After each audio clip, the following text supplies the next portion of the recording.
বিভিন্ন মেলাতে তো এর আগে বহুবার গেছি। সস্তা বাজার মেলার সাইনবোর্ডটা দেখে একটু কৌতূহল হলো যে ভিতরে গিয়ে দেখি যে এখানে কি বিক্রি করা হচ্ছে। যাই হোক, গিয়ে দেখছি যে এখানে উলেন সোয়েটার, জ্যাকেট এখানে বিক্রি করা হচ্ছে। তো কৌতূহলটা আরেকটু বেড়ে গেল। আস্তে আস্তে ভিতরের দিকে ঢুকি। ঢুকে দেখি এখানে ১০০ থেকে ৫০০ টাকা অবধি বিভিন্ন ধরনের সোয়েটার বিক্রি করা হচ্ছে এবং অনেকেই সেই সোয়েটারগুলি পরে পরে দেখছেন যে গায়ে লাগছে কিনা, গায়ে লাগলে হয়তো বা কিনে ফেলছেন। আর এখানে দেখতেই বুঝতে পেরেছি যে এখান থেকে এর আগেও প্রচুর সোয়েটার অনেকেই কিনে নিয়েছেন এবং সেটা দেখলেই বোঝা যাচ্ছে। যাই হোক, আমি ভিতরে যখন ঢুকি তখন আমি ১-২টা সোয়েটারের সামনে যখন যাই তখন গিয়ে দেখি যে সোয়েটারের গুলির উপর মানে কি বলবো, দাগ পড়ে আছে। ইউজ করা একটা সোয়েটারের মধ্যে যেই রকম দাগ পড়তে পারে ঠিক সেই রকম দাগ পড়ে আছে এবং সোয়েটারগুলির মধ্যে ববলিন উঠানো।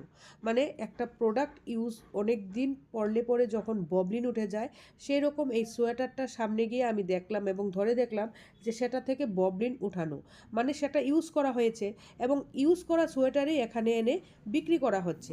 জানি না আমরা কেন বোকার মতো পয়সা দিয়ে এরকম প্রোডাক্ট কিনতে যাই যেটার গুণমান এবং যেটা স্বাস্থ্যসম্মত না। তো স্বাস্থ্যসম্মত প্রোডাক্ট যখন আমরা কিনবো তো ২ টাকা বেশি দিয়েও কিনতে পারি, ২০০ জায়গায় ৪০০ টাকা দিয়েও আমরা কিনতে পারি।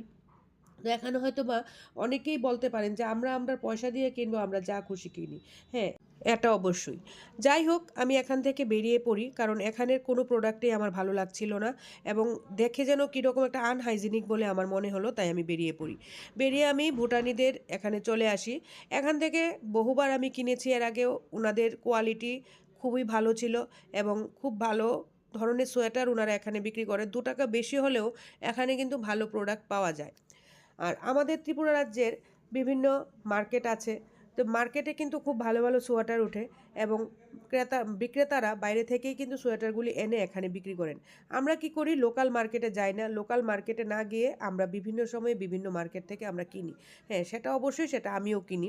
যখন যেখানে ভালো যেই জিনিসটা পাই সেখান থেকে আমরা ক্রয় করি, কিন্তু ক্রয় করার আগে কিন্তু একটা বার ভাবা উচিত যে আমি যে জিনিসটা কিনছি সেটা কি আদৌ স্বাস্থ্যসম্মত কিনা, সেই প্রোডাক্টটা কোয়ালিটিটা কীরকম। লোকাল মার্কেট থেকে কিনলে পরে কি হয়, যদি প্রোডাক্টটা ভালো না হয় সেটা কিন্তু আমরা ফেরত দিতে পারি, ফেরত দিয়ে আরেকটা প্রোডাক্ট আমরা কিনতে পারি। যেটা এরকম যে সস্তা বাজার মেলাতে যেটা আমি দেখলাম যে সেখানে বাইরে থেকে ব্যবসায়ীরা এসে এখানে ত্রিপুরাতে ব্যবসা করছেন কিন্তু প্রোডাক্টের কোয়ালিটি একদমই ভালো না। যারা ইউজ করা প্রোডাক্ট ওনারা মেলা বলে চালিয়ে দিচ্ছেন এবং আমরাও বোকার মতো সেখানে যাচ্ছি এবং সেখান থেকে আমরা ক্রয় করছি। যাই হোক, আমি বিভিন্ন সময় বিভিন্ন ব্লগ আমি আপনাদের সামনে তুলে ধরি। আমি যেখানে যাই সেখানের ব্লগটা একটু করার চেষ্টা করি এবং আপনাদের সামনে কিন্তু আমি অনেস্ট রিভিউ দেওয়ার চেষ্টা করি। যাই হোক, আপনাদের অভিমত অবশ্যই জানাবেন, কিন্তু পয়সা দিয়ে যেহেতু আপনারা জিনিসটা কিনছেন সেটা যাচাই করে কিনবেন। আর যেহেতু আমরা ত্রিপুরাতে থাকি তো ত্রিপুরার ব্যবসায়ীদের দিকেও আমাদের তাকাতে হবে এবং আমাদের লোকাল মার্কেটের দিকেও আমাদেরই তাকাতে লাগবে। ভালো থাকবেন, সুস্থ থাকবেন।